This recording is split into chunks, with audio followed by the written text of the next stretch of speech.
Welcome, everybody. This is the second in our set of webinars. My name is John Ross. I'll be introducing myself in just a second. But today in our webinar, this is a joint webinar presented by our good friends at AvePoint as well as Rackspace. So we'll be talking a little bit more about Rackspace and AvePoint later, but in today's webinar, we're going to be talking about what does a cloud world look like for a SharePoint customer. Some of you who are in the webinar may have heard us talk. I think it was about a month ago. We did a presentation, a webinar where we kind of talked about what is cloud and what is the impact on the future of SharePoint. A lot of good discussion. We talked about basically different types of cloud and planning and migration concerns, but we kind of tried to keep it a little bit high level. In this webinar, we're going to be getting a little bit. We're going to dive a little bit deeper into some of the discussions. We can still talk about some of the other things that we talked about in the last presentation if anybody still has any more questions or concerns. But in this webinar, we're going to go a little bit deeper on, the actual process of what are the specific considerations you need if you are going to migrate, or more complicated setups like hybrid or high availability in cloud. So without further ado, kind of jump into things. I have running this out of a PDF because I had a little bit of trouble with things on the PowerPoint, but we'll make do. So I'll introduce myself first. I'm the moderator. Very nice title that I was given, but I'm product manager at Rackspace for all things SharePoint. Here's kind of the bio if you all feel like reading it. Kind of the important things there. I'm a SharePoint MVP, and typically focused on. You'll hear me talk around the world at talking about branding and design and search topics. So if you happen to be out in Chicago at Ignite, we'll be presenting about high performance branding and on-prem and Office 365 scenarios. You can check me out on Twitter or follow my blog there. But that's me. I'm not down here in Orlando, Florida, where it is normally sunny. Not so sunny today. But also joining us from AvePoint is Dux. So Dux last time joined us all the way from, I think, Saudi Arabia. But he's That's here right. You're here in Washington, D.C., so why don't you tell everybody a little bit about yourself. Hey, everybody. Thank you for joining us today. And, yeah, I'm here in D.C. just like John. I'm a SharePoint MVP. Very excited to talk about cloud. In fact, shameless plug, at SharePoint Fest in a couple weeks, I'll be keynoting and talking about the journey to the cloud. So this is a very appropriate conversation.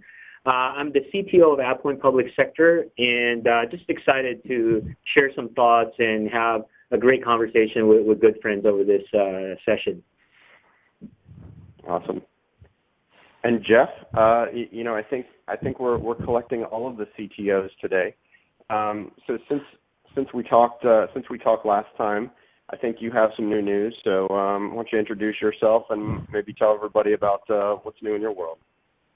Absolutely. Thanks, John. So my name is Jeff DeVerter. I have spent the past 7 years over here at Rackspace in various roles as I initially launched our SharePoint business and our dedicated Exchange business. And then inside of the last year moved over to help us build out both the private cloud offering using Microsoft technologies in the cloud platform.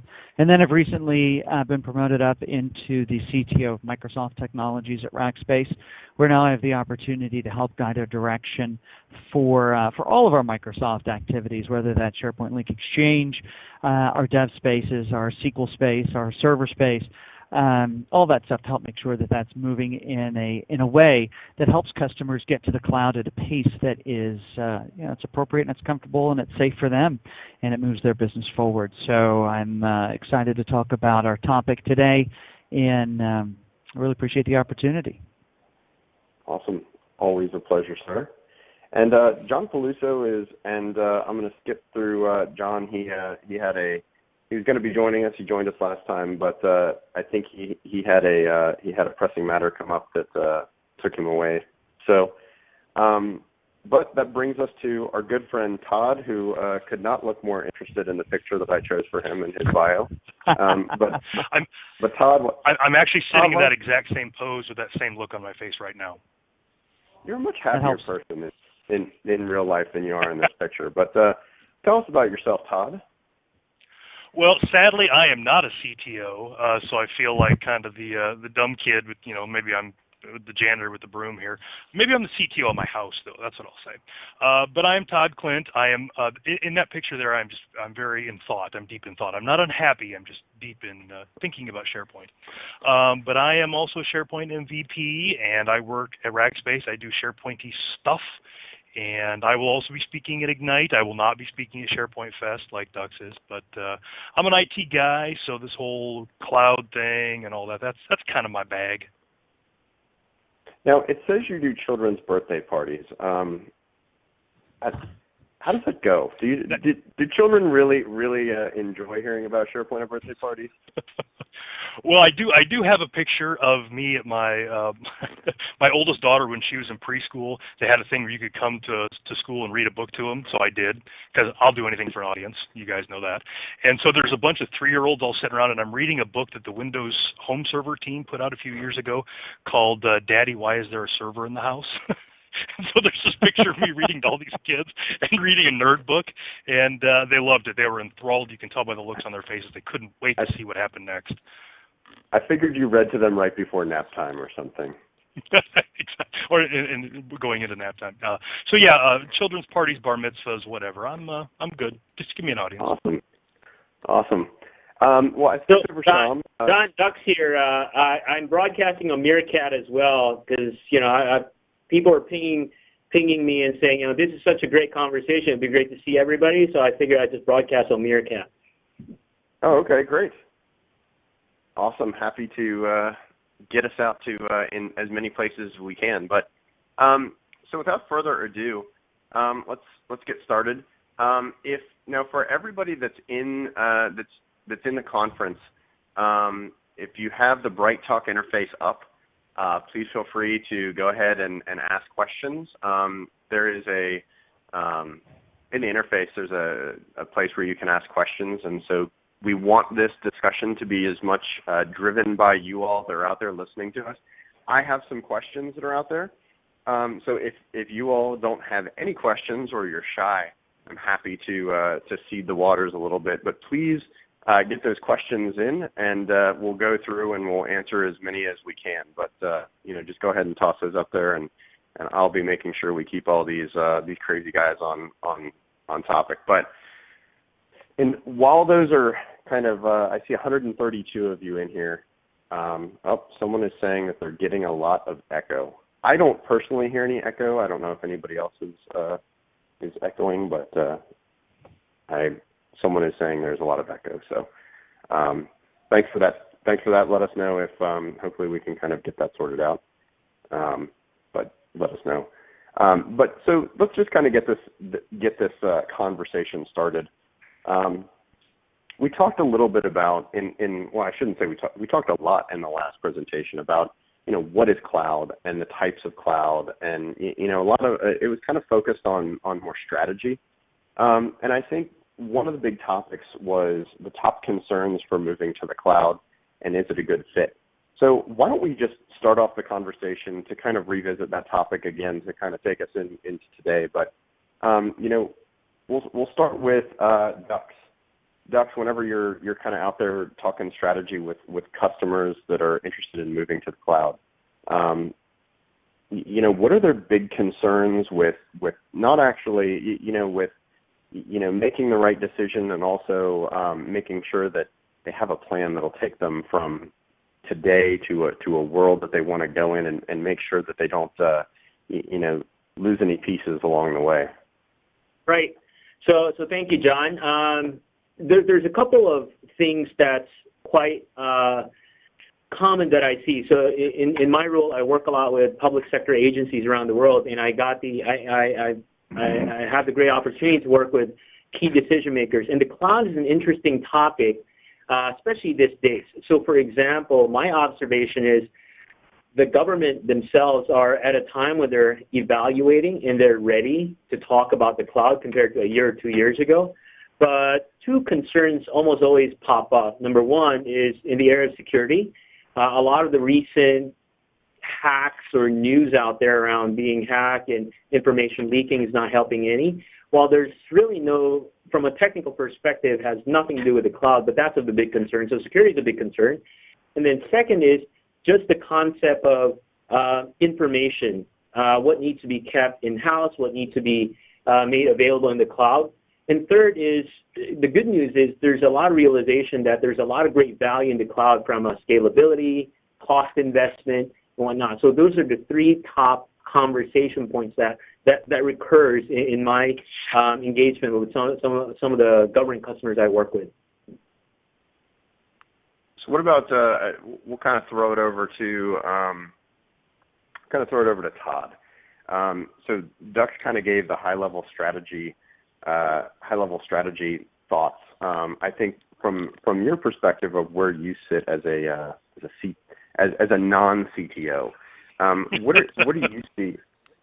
What do you see as as some of the big challenges that people are having, and top concerns that they have as they kind of are thinking about making the jump from, a current non-cloud world to moving to the cloud world? So I think a lot of our non-government customers and non-government people have some of the same concerns that the government folks do, security being one. And I could get off on a tangent, but I sort of feel like it's the illusion of security.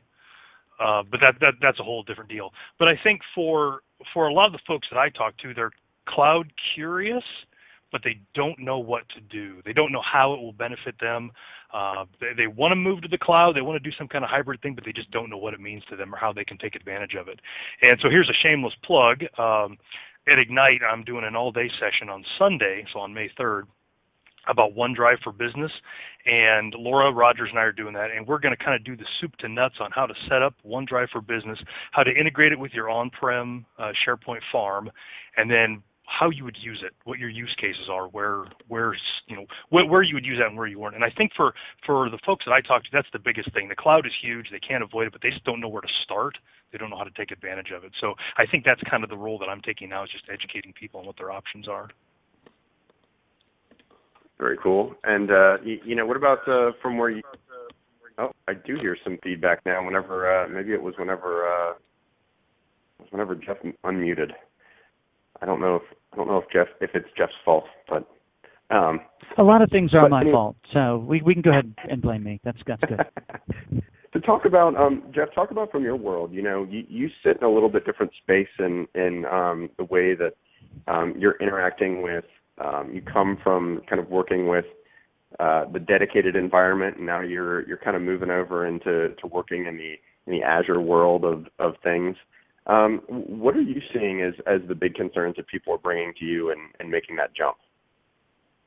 So what I'm seeing is customers are looking at the cloud like they look at the way they used to look at infrastructure for everything else. How many web front ends from a SharePoint perspective? How many web front ends do I need? How many app servers? How big my database servers need to be? And when they're looking at taking then the stuff that they're bringing into Azure at a larger level, even outside of just what's going on inside of SharePoint, they're looking at it in the same way. And I liken it to the old world when I would build a SharePoint environment for a customer, and I'd say, here you are, it's all ready for you. And they would say, cool, here's my file share. How do I drag it over? And while ultimately we want that IP of all those activities that were happening inside of the old file share to be inside of SharePoint, you don't necessarily want it to still be inside the same old document. For instance, how many task lists are inside of an Excel document? How many calendars are in Word? How many, the examples go on and on, when you should really be thinking about what does this new paradigm, this new metaphor of SharePoint, what does it bring to me that I can now get much more benefit out of? And the same thing holds true when we think about going out into Azure. So instead of heading out to Azure and thinking, how many servers do I need, I want to look at all of the different things that Azure does. How many databases do I actually just need to provision and let my other servers consume that? How many sites do I need to go over to Azure Sites and get just for the stuff that was running over on an IS server somewhere? and start to use the cloud for what the cloud is great at. So Jeff, sorry, John, I just have a question with Jeff. So has your conversation shifted then? I know you talked about the number of servers, the types of applications, but has the conversation shifted more around dollars and cents, business value, scalability versus traditional, how many servers am I provisioning, how many on-prem or managed dedicated servers versus multi-tenant environment? Has the conversation shifted to more of a business perspective? So I wouldn't say shifted. I would say just expanded. So we would have those conversations all the time because at the end of the day, somebody's going to write, in our world, if somebody's going to write Rackspace a check each month for their devices, they need to justify that in a business context. But now what we can do is actually have a conversation with a customer where they would say, well, how much does that VM cost? And I can give them a number. And then they're going to, in their brain, go, oh, 15 times the number you told me is too expensive. Have a nice day. Well, now let's talk about how we evolve your business to some things as a service, some things in the cloud, and then even some stuff still running inside of a Rackspace data center in a truly hybrid, fully integrated way. So let's at the high level, taking a step back, kind of talking about how we got to today's discussion.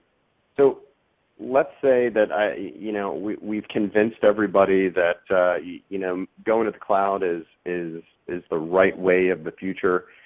We're all gonna work with our customers and make sure that they find the right size cloud for them, whether that's Office 365.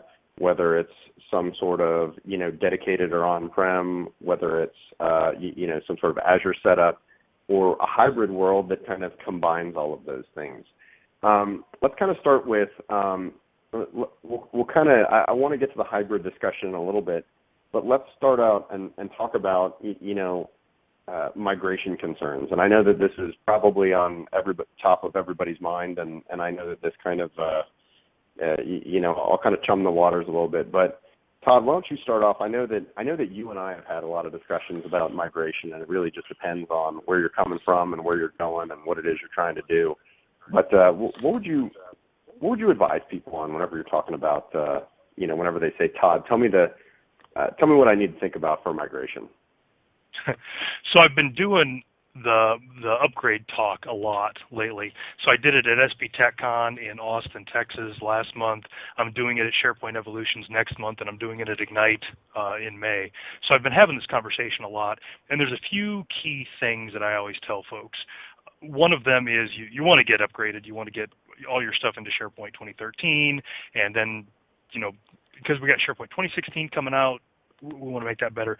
But during any migration or upgrade, so upgrade from 2010 to 2013 or migration from 2013 on-prem to the cloud, whatever, it doesn't matter. It's the same deal. I always tell people don't upgrade crap or don't migrate crap, I guess, in this point. Anytime you're doing any of these operations, migration, upgrades, it's a great time to just stand back and look at everything. Kind of like Jeff was saying, don't just take what you've got and put it in a new version. Look at the new version, look what you've got and say, it makes sense to jiggle this around. The new product has a feature that would improve this, so we should change how we do this. Or, this is not making sense the way this is. This site collection is too big. We should break it up. Those kind of things. So, I guess the thing that I always tell people is be mindful of what you've got and do your upgrade or your migration very deliberately. It's a good time to make sins of the past go away. And so that's what I always tell people. That's a good place to start. So one last question, and I think that this is appropriate to potentially toss over to some of the other guys after you answer. But, I know that in our world, in our Rackspace world over here, when we talk migration, all of those things that you said, totally accurate. But, if we dive a little bit deeper and say, how do you do it? How do you get from point A to point B?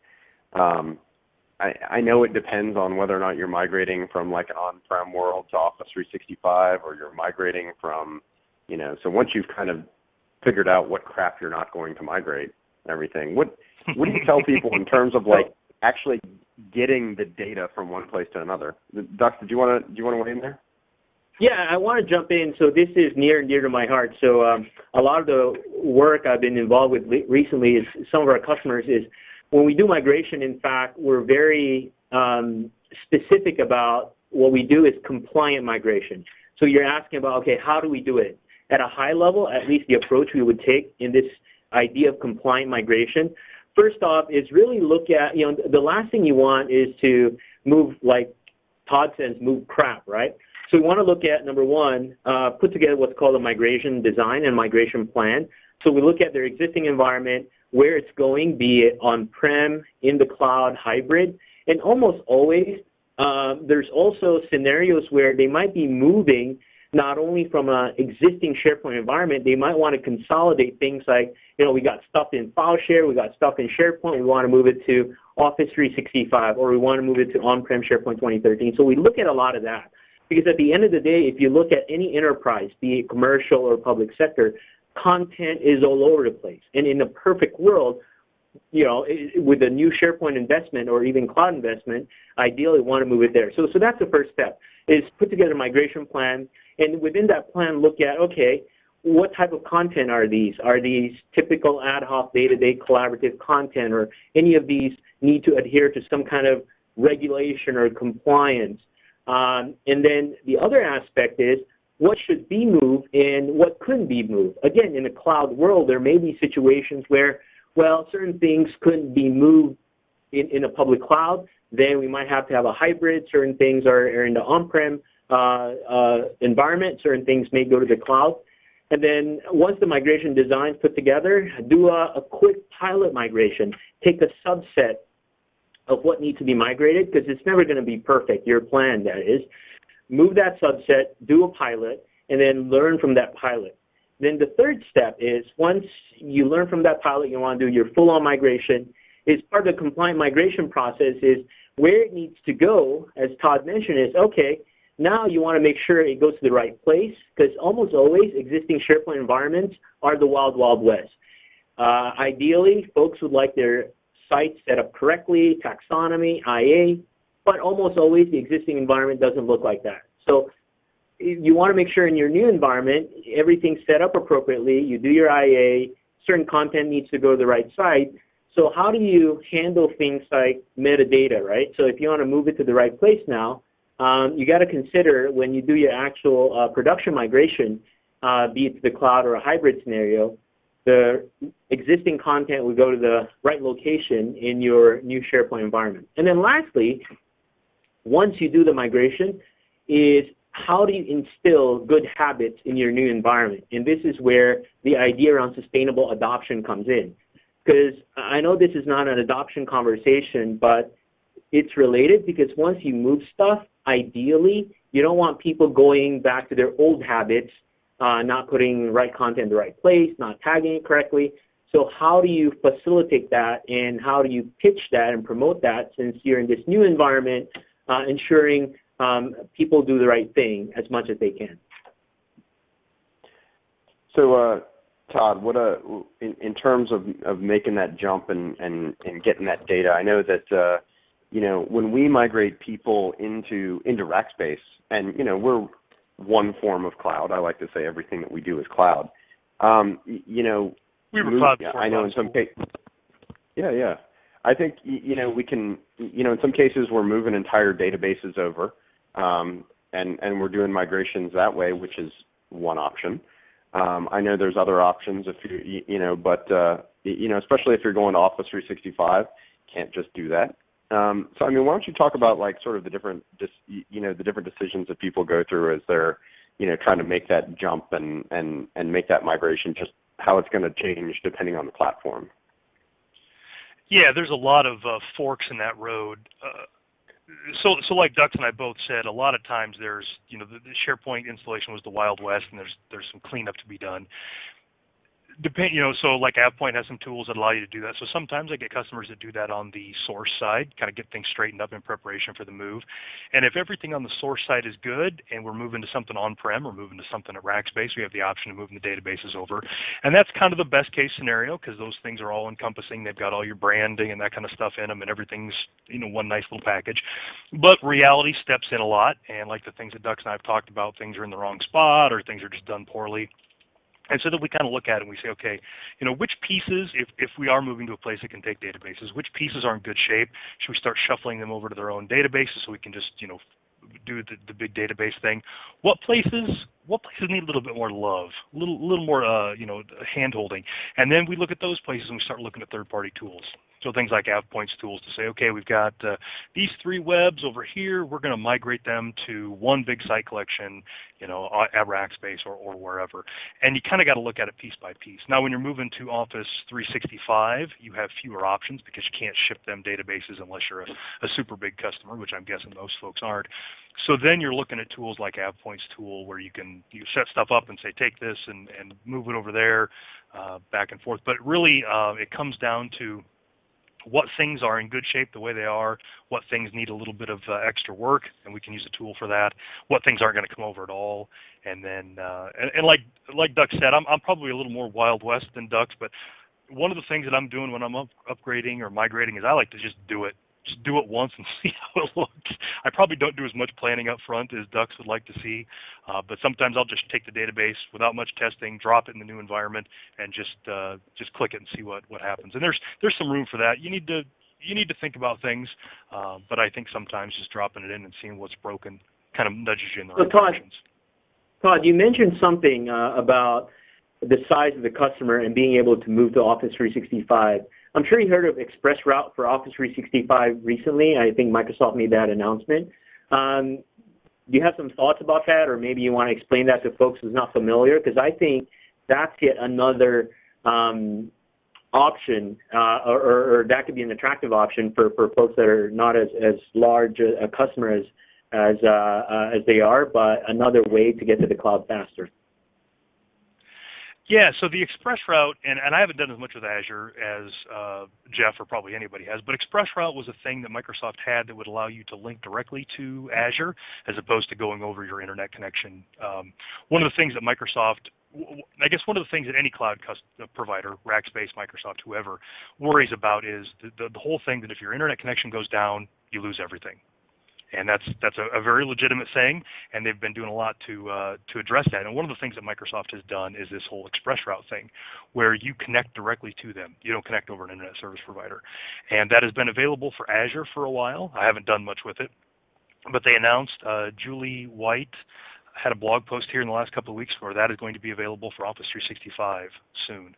And so that will be this great thing where you'll connect directly to Microsoft from your data center or wherever, and that will let you access Office 365 as a user very quickly and also do your migration stuff. And I think another thing that they've been talking about with some of their other migration things is an ExpressRoute type connection between your Office 365 tenant and your Azure tenant. So, for customers who've maybe built up SharePoint farms in Azure and want to move some of that to Office 365, they've kind of got a shortcut there between the two. And I think that's some great stuff, and that's the kind of stuff that cloud providers have to do to differentiate themselves and to get past some of the stigma of, well, a backhoe driver goes out there and finds a piece of fiber and does what backhoe drivers do to fiber, and we lose everything. That's a legit thing, and I think this is a great way to address that. So someone in the audience has asked a question, or I would say it's kind of a comment. It almost sounds like we're being a little bit too kind on some of these topics, and so I'm going to try to pick something that's possibly more controversial. The exact question or comment was that they were they were hoping to get some of the exact side effects and concerns of migrating SharePoint to the cloud. So there's some other questions. Another question that said, what are some examples of data that should not be moved to the cloud? So let's kind of take the opposite, an opposite view on some of this. When what type of things shouldn't be moved to the cloud? I know that I know I've had some discussions with some of you on different things, but what type of things, at least whenever we talk about Office 365, what type of workloads are probably better suited to not being in Office 365 and possibly being left in on-prem or something like an Azure build? So, Jeff, why don't you? I know that. You saw my hand was up. Yeah, I know we've talked about this before. We've kind of presented on the same deck that I think I probably borrowed from you about demystifying SharePoint in the cloud. And I know you got a whole section on there of, what shouldn't go to the cloud. So Jeff, what do you think? Yeah, so the way I talk to customers about this is, here's what I'll often say. I'll say, if it's going to get you fired, if you could go to jail, or you would be astoundingly embarrassed if your data ever got discovered, ever got leaked, ever got hacked, then the cloud may or may not be the right place for you. Now, to put some more context around that would be things like, is this information so incredibly private that you need to take every precaution? Then an on-prem solution might be a better solution for you. Now, the reason I say it might be a better solution is to steal Todd's line from earlier. There's an illusion of security when you have something in your data center. You have the illusion that your network security team has actually done everything that needs to be done to make sure that this thing is as much on an island and protected as possible. So that really needs to be discovered first. Now, I also made, the flippant comment, is it going to get you fired or are you going to go to jail? So how do you actually define that? Well, hopefully your business has created some rules around the records, corporate records, and created some boundaries around what types of records can go into what types of repositories, whether that's highly available, redundant, how long the storage is, these types of things. So if you are in a company large enough to have the luxury where that's already been defined, then that is your go-to information. There should be a records team, and they're going to be able to tell you what can go where. Because we also make these flippant statements that, your stuff is either going to be in on-prem, it's going to be in public, or it's going to be hybrid. Well, the days of SharePoint living in just one single location is gone, in my opinion. We really need to be looking at the types of data across all these web apps and site collections and deciding, one, what functionality do I need and what types of data protection do I need around that, and then breaking things up appropriately. Some stuff absolutely needs to stay in as much of a Fort Knox as possible. But let's define what that is. Let's put the right rules in place. Let's put the right security around it and the right resiliency around it so that it has the controls that our brain thinks that it should have. But for the other stuff, the days of companies needing to manage and maintain servers, whether it's in, their data center or a colo environment, in my opinion, it's good money after bad, and really need to look to partners like a Rackspace that can utilize tooling from companies like AvePoint to make sure that all of this stuff works in a connected, cohesive way. So in the interest of kind of continuing with some of the hard questioning, Dux, I got a question for you. I know that whenever I work with customers on talking about making a move to the cloud, whether it's Office 365 or on-prem, I always tell them, especially with SharePoint 2013, the changing of doing things in a SaaS type environment are sometimes more difficult, and sometimes organizations they have the skill set to do some of those, say legacy techniques for development or customization. They have the skill set in-house, and sometimes whenever you say, hey, let's go to Office 365 and we have a new approach that we have to follow things, it's a new skill set. I mean, whether you're talking about development or even whether you're talking about management. Do you ever talk with customers about those challenges, and is there any Sure. areas that you find that people struggle with more whenever they're trying to make that move, or any other things that they need to make sure that they're ready for? Sure. So there's a couple of points to your question. So one of the observations I have, moving to the cloud is not just a SharePoint conversation anymore.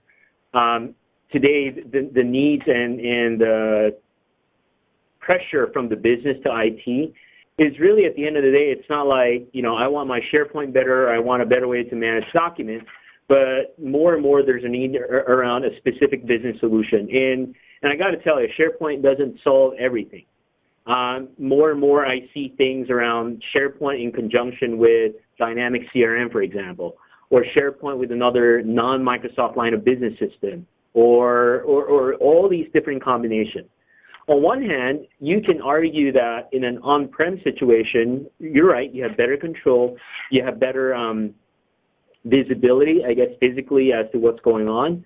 But then on the other hand, going back to your point about resources, so for example, I'm thinking of a specific customer I talked to recently where it's obvious that they need a case management solution where SharePoint is the front end. And while they have all these licenses from Microsoft, they don't have expertise around Dynamics CRM. So the question now becomes, number one, okay, we can get that expertise, but that'll take time. And second, once we get that expertise, obviously we have to pay for that expertise, versus if we start off, for example, let's say just go to the cloud, since you already have these licenses from Microsoft as well. You can not only take advantage of your Office 365 license, you can light up Dynamics CRM, or if it requires some customization, we could fire up an environment in Azure to start testing all these things. While that alone, at least from the conversations I have, the time to market with these solutions, and second is the overhead that's required, not only from a investment perspective. Obviously, on-prem investment is much more, but getting the resource, even if money's not an issue, just getting good resources around these different stack is a challenge. Because again, like I said, it's not just SharePoint by itself. Even if we just look at the SharePoint stack, the infrastructure itself, now we're talking about things like Windows, SQL Server, even as basic as things around AD, where resources are becoming scarce and scarce. So yes, I do get into conversations like that.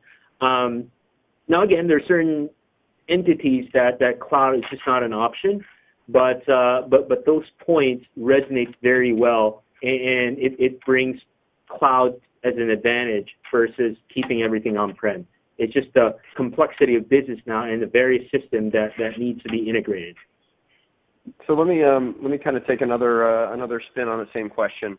Todd, there's a bunch of your people that are probably on the phone. The IT pro types and the administrators and everything.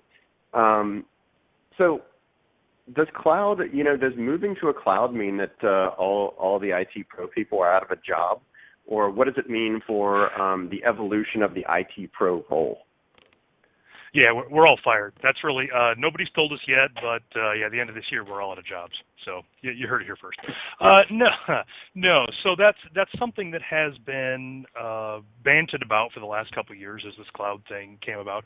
And I'll be honest, I drank that Kool-Aid too. So, I came to Rackspace as an acquisition from SharePoint 911 3 years ago or so, but for years before that, Jeff and I were friends, and I knew a bunch of the guys that worked at Rackspace.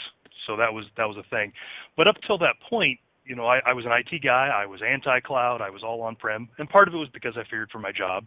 Part of it was because I just didn't know enough about hosting to understand it. So I got brought into Rackspace and kind of got the old come to Jesus speech about how hosting was good, cloud was good, shut my fool mouth. And after I got exposed to it a little bit, it started making sense. And so then I had to, justify that and rationalize that with my IT pro self as, oh my God, I'm going to lose my job thing that I'd been telling myself. But what I realized was I'm not going to lose my job. My job is just going to change. So we've talked about some of the, the hybrid stuff, and that breeds things like getting identity figured out and all these other things. So the IT pro job isn't going away. It's just changing. And I've had some of my IT pro friends push back against that, and they're resistant to that. But I think about what my job was like, 3 or 4 years ago, and then I compare it to 3 or 4 years before that. It was different then. And 3 or 4 years before that, it was different then. And so the job has always been changing, but I think a lot of us got into a sweet spot, and we kind of decided that that's what we wanted our job to always be. And in our head, it's what it had always been, even though it hadn't. And you kind of get resistant to change. But after I realized that, I still get to feed my family and things like that, and have heat and water and all those things, I started sort of embracing these new things I'm going to get to be doing. And again, like that OneDrive for Business session I'm doing at Ignite is a big part of that. It's focus is IT pro type stuff, and here's what the next revision of your job looks like. Here's the cool things you get to do in the future. And I've kind of gotten myself excited about it a little bit. So I know that. Oh, go ahead, Dux. No, I was going to make a snarky comment. I'm like, maybe it's a bad example, but as technology changes, right? I mean, industries like the steel industry is not as prevalent anymore, which used to be a dominant industry in the U.S. So it's just part of the evolution. And I think, just a last point, I think it's an exciting time for IT Pro because now they're more of a consultative advisory role to the business versus just keeping the lights on. Oh, I got to do my patching, I got to do my Tuesday updates. But now they're more in a place where they can focus more with the business, and they still have to take care of the cloud infrastructure, but help the business address key needs that traditionally they weren't able to.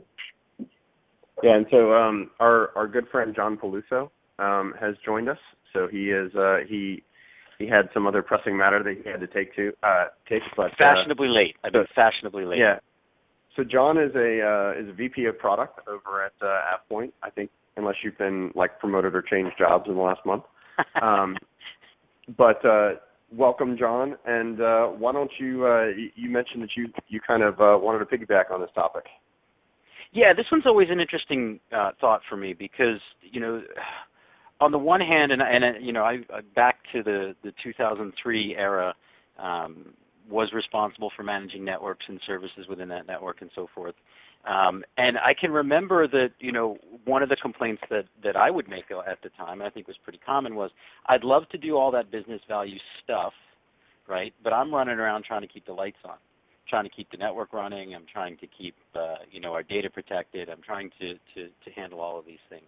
And so that was kind of the approach was, it's the old concept of 80% of our time and budget spent on just providing basic service, and that kept us from being able to provide a lot of business value. So I think that as you roll forward and you look at all the different flavors of cloud, what you're essentially doing is making a decision to outsource some of your work to gain the time and budget to work on the things that actually truly add business value. And that's a core component of any modern IT shop is you're going to have to drive business value. Otherwise, you're going to get credit card processed, credit card provisioned right out of a job anyway.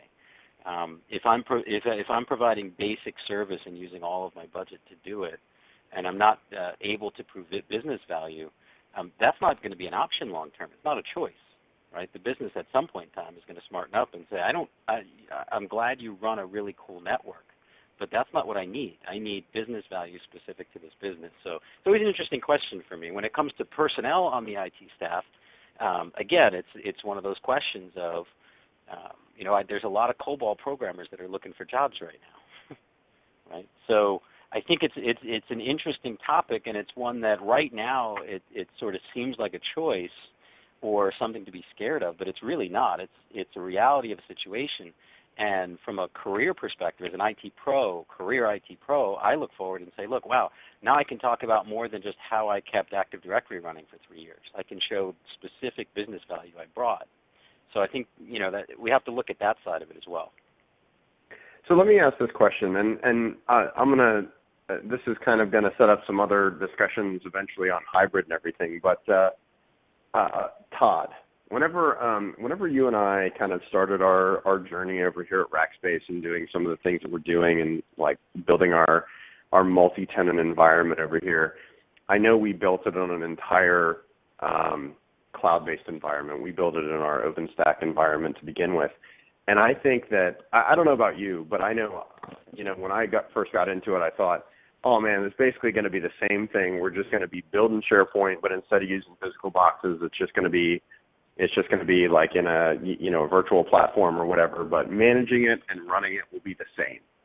And I think maybe you feel differently, but I would say that it seems like one of the things that we learned was that dealing with an entire environment like that's completely platform as a service. So I think that's even dovetails into like running things in Azure or other environments, that there's a whole new set of things that, when you talk about the virtual networking and IOPS across, in a cloud environment, it's just stuff that we never really had to think about, that whenever things go bad, you can't just go to the server and pull the plug out and put it back in. I know we had some other challenges, but what do you think about that? I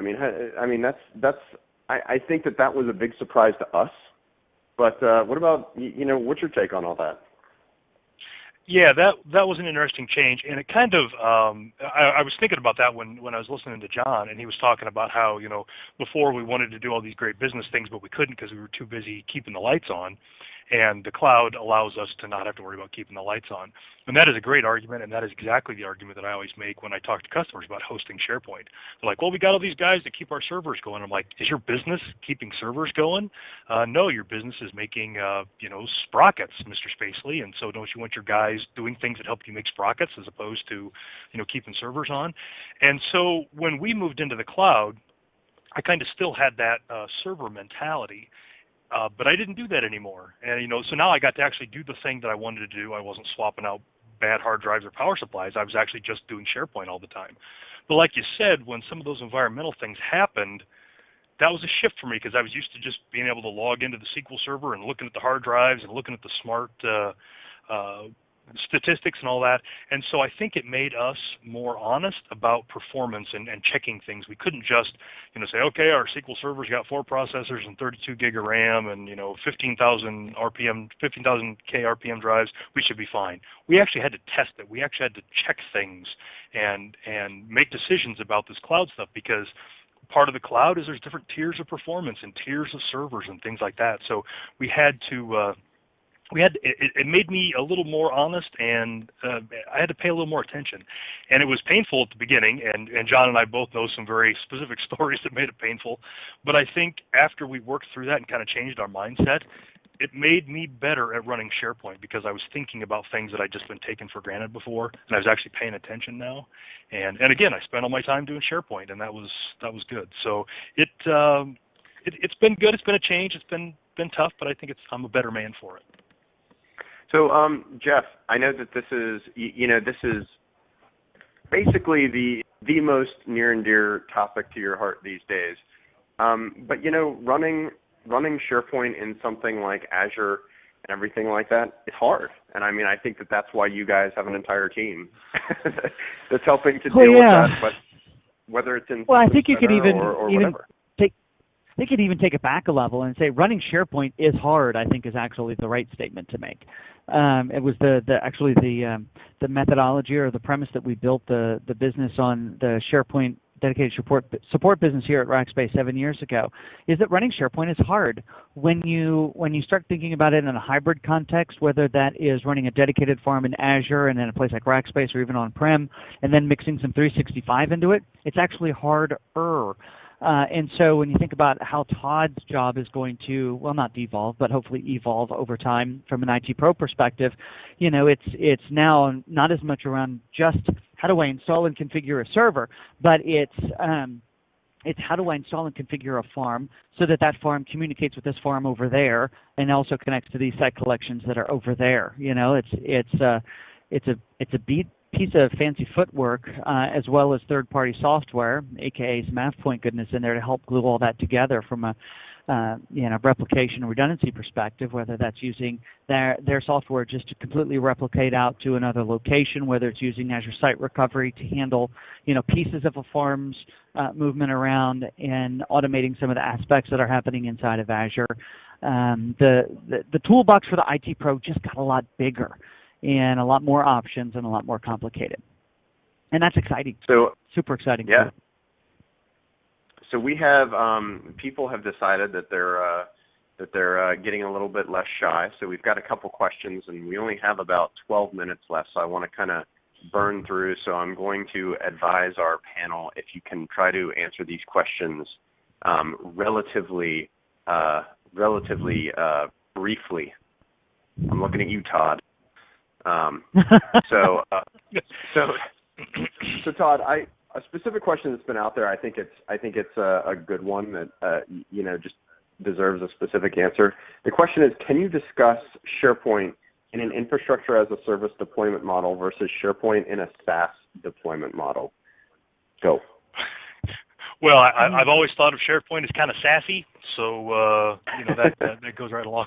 So first, let's make sure that we're talking about the same thing, because the industry has completely made the word cloud meaningless at this point, and it's doing its damnedest to do the same with some of the other terms. So when I think of IaaS, infrastructure as a service, I think of that as like Azure virtual machines. So or Rackspace virtual machines. You can get a Windows box from us, and we'll keep it running. We'll keep the network going. If any of the hardware stuff craps out, we'll fix it. But you do what you want with it. And if you happen to run SharePoint on it, well, that's all you, and you happen to run SharePoint on it. As opposed to software, SharePoint in a SaaS model, the software as a service, that's kind of what Jeff was just talking about with the dedicated SharePoint thing. You come to us and you buy SharePoint. You don't buy a number of machines or whatever, you buy SharePoint, and we keep SharePoint running, and you just use SharePoint. So where you would use one over the other depends a lot on how much time you want to spend caring for and feeding your farm and what kind of things you want to do. If you want to use mainly out-of-the-box stuff and you don't have anybody that does SharePoint, you don't want anybody that does SharePoint administration, you just want to use SharePoint, then SaaS is the model for you. And for Rackspace's, what Jeff called the dedicated SharePoint support, that's one of the things that we do. You can buy SharePoint from us, and you can use SharePoint, do all kinds of crazy stuff, and never log into central admin, never do anything with PowerShell, all that kind of stuff. And usually that means, you know, I don't want to say less flexibility, but you can't just go in and make changes and stuff that you want to because you just don't have the stuff for it. For IaaS, you get a lot more flexibility, but it takes a lot more of your time. And now you're doing more of the stuff like John was talking about. You're keeping the lights on. You're not actually doing business stuff. And for some people that makes sense. For some people it doesn't. The great thing is at places like Rackspace, you can have it either way. You can have it however you want. And Office 365 and Azure are sort of getting there. But that's how I see it. Yeah, my favorite way to talk to a customer about that is if you're going to do an IaaS deployment, guess what? That Windows update is your responsibility. If you're in a SaaS deployment, it's not. Yeah, it's a great way to look at it. And you know, I think that it goes back to the conversation that Todd and I were having earlier, and that you know there's some wrinkles into doing some of those things in an IaaS environment that there's a certain learning curve, but you know there's also a learning curve with putting stuff like if you're trying to do customizations in a SaaS type environment. So I think one ends up being a little bit bigger learning curve on the development side with the SaaS type environment. One ends up being a little bit bigger development curve with like, you know, the IT pro role. So another question. It's not really a question, I guess, but someone mentions security as an issue, and I know that security is always top of mind whenever we talk about cloud, and we talked about it in the last discussion. I think it's important to bring it up again. So, you know, this particular question, the person mentioned government contracting and government, and man, that this is like, you know, big and shiny, you know, calling Dux's name. But, you know, when you talk cloud and when you talk Office 365, when you talk Azure, when you talk anything, you know, security is always one of those things that gets mentioned, you know, for many reasons. And Dux, how do you advise people on, you know, on the security discussion when that comes up? So what I find when these questions come up, it's in the end, it's because of people aren't just aware. It's a fear of the unknown. So specific to the Microsoft Cloud. So first thing is, you know, they say, well, it's not secure. I go, prove it, right? And this, to Jeff's point earlier, is I would confidently say 90% of the time, not 100%, but 90% of the time, the cloud environment's much more secure than your existing environment, unless you're some three-letter agency. Now, second is, specific to Microsoft's cloud technologies, is there's no other providers out there that's passed through all kinds of rigmarole and certification and whatnot. So specific to the U.S., for example, Office 365 and Azure has a government version of those cloud environment, or U.S. government. They're FedRAMP certified. They've gone through FISMA. I think they're going through Run DMC certification next. But in other countries as well, Microsoft is investing in a lot of these approvals and certification. Recently, the state of California approved Office 365 as a California compliant, pass through all the security and compliance needs. So my point being is, when these security concerns come up, I dig deeper and ask, what's the concern, right? Because if you're just saying cloud is not safe, it's like saying, you know, I don't like David Hasselhoff. why not, right? So give me a very specific reason, and then let's talk about it. Because this is such a blanket statement, and almost always, especially in the government, public sector, once I bring up or talk about in the U.S., for example, yeah, it's FedRAMP certified, it's FISMA, it's passed some of the DoD compliance, and I show what agency are using it today, that alleviates the concern off the bat. I think we could have a whole third webinar to talk about David Hasselhoff. I know Todd and I have recently talked about our affinity for David Hasselhoff, specifically in the old Knight Rider shows. He's a lot taller than I thought. He's a lot taller than I thought, and the big hair makes him, and he wore boots, made him seem like he was like 7 feet tall. But I digress. I think there's some validity to getting the Run DMC certification too. I didn't realize that was a certification now, but I'm going to see about getting my blog Run DMC certified. That strap my Adidas on and let's make this happen. Yeah. We should talk to Mark Cashman at Ignite. Maybe do a session on Run DMC certification. So we have I'm in. we have 5 minutes left. So we got to blaze through these because last time we it kind of just shut us off if we went over. So quick question for Dux. Someone says, isn't one of the reasons for FedRAMP compliance security controls because the U.S. government mandated it in 2014? Yes. That was a quick answer. So what was the question? That worked? Yes. Did the government mandate it? Okay, there we go. Yeah. I'm going to toss this over to Todd. Todd, need a quick answer to this one. Can your cloud integrate with Yammer? And so I'm assuming that we're talking about anything that is not Office 365, and we're talking about more Azure on-prem stuff, what we do. So the answer is yes, but it's very disappointing. So as of the landscape today, you can, with on-prem SharePoint 2013, if you have Service Pack 1 or later, there's some bits in there that will wedge your social experience in your on-prem SharePoint into Yammer. So that's integrated, sort of. That's a yes.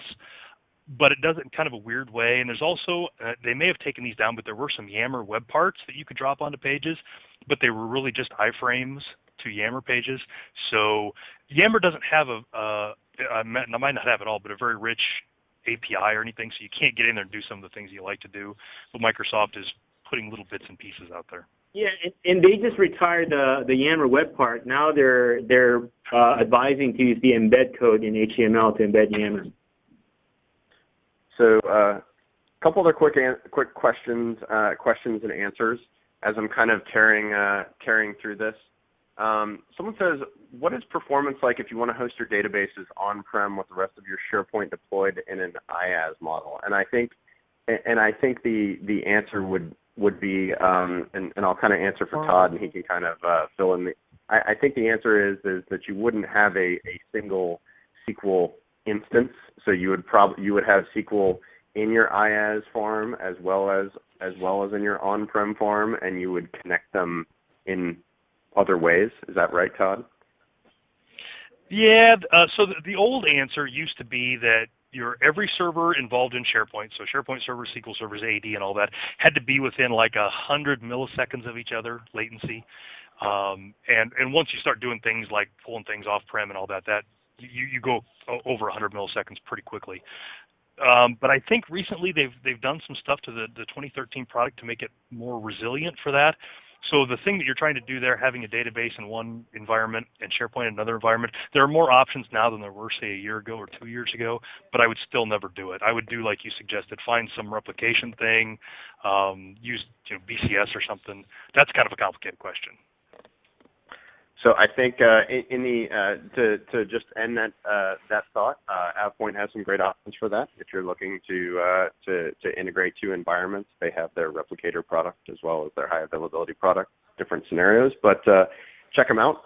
To avoid getting cut off, I'm going to kind of show the last two slides that we have. So we're about out of time.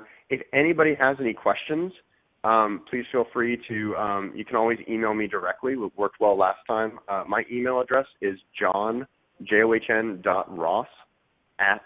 Rackspace.com, john.ross@rackspace.com. If you have any questions that didn't get answered, please feel free to email me directly, and I'll make sure that they get to any of the presenters, and we'll get you an answer.